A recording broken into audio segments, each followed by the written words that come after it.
Dans l'exercice numéro 12, on vous demande de retrouver la structure moléculaire à partir du spectre proton qui vous est présenté. La formule brute du composé est C10H12O2. Votre analyse va donc consister à aller rechercher dans ce spectre proton les informations concernant les déplacements chimiques, la multiplicité des pics et l'intégration. À un déplacement chimique de 0 ppm, vous voyez apparaître une raie particulière. Cette raie est une raie de référence. Dans chaque échantillon, on ajoute en fait une substance de référence qui va vous permettre de calibrer l'axe de déplacement chimique. La substance de référence est choisie de manière à ne pas interagir avec l'échantillon et selon les conditions de pH et de température auxquelles on a travaillé. Commençons l'analyse par le relevé des déplacements chimiques, afin de remplir la première colonne de notre tableau. Lorsqu'une entité est composée de plusieurs raies, nous indiquons dans le tableau la valeur moyenne du déplacement chimique de l'ensemble de l'entité. Nous allons relever ensuite les informations concernant le couplage, c'est-à-dire si chaque entité est composée d'une ou plusieurs raies. Ces informations vont apparaître dans la seconde colonne du tableau. À partir des informations de couplage et en appliquant la règle nombre de raies égale nombre de voisins plus 1, nous allons pouvoir remplir la troisième colonne du tableau qui va nous donner des informations quant au nombre de voisins de l'entité observée.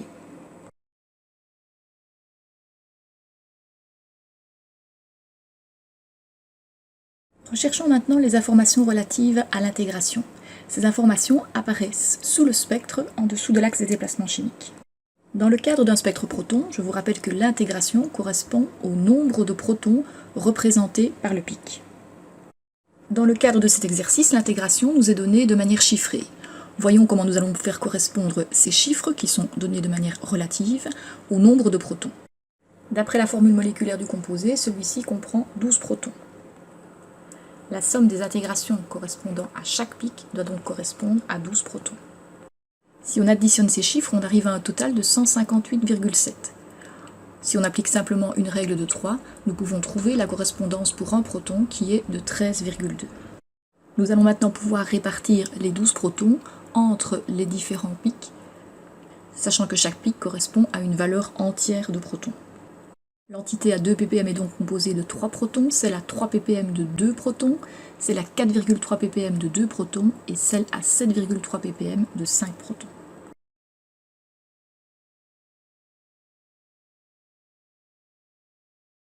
À partir de la table de déplacement chimique proton, nous allons aller rechercher les structures dans lesquelles nous allons voir apparaître le proton à un déplacement chimique donné. Le premier massif apparaît à un déplacement chimique de 2 ppm et il comporte 3 protons. Si nous allons voir dans la table de déplacement chimique, le type de structure qui peut correspondre est un CH3C double liaison O. Pour le déplacement chimique à 3 ppm qui représente 2 protons, nous allons retrouver une structure d'un CH2 compris entre un cycle et un carbone.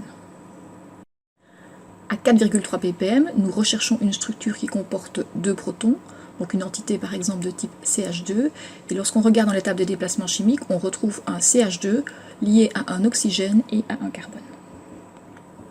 L'entité qui se retrouve à 7,3 ppm et représente 5 protons est un cycle.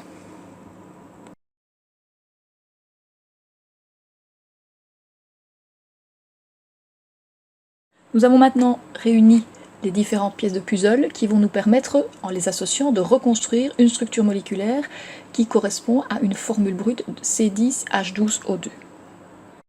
Notre structure a donc un cycle à une de ses extrémités, un CH3 à l'autre extrémité et une entité de type CH2O au centre. La structure moléculaire que nous avons pu reconstruire se trouve sous vos yeux. Voyons maintenant si cette structure peut expliquer les différentes informations apparaissant sur le spectre.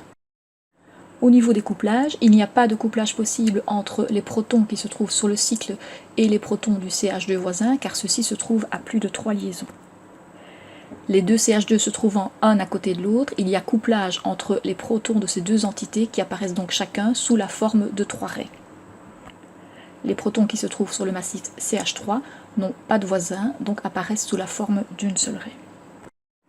Au niveau des déplacements chimiques, les protons portés par le CH2 lié à un oxygène apparaissent à un déplacement chimique plus élevé car ils sont plus déblindés dû à la présence de l'atome d'oxygène.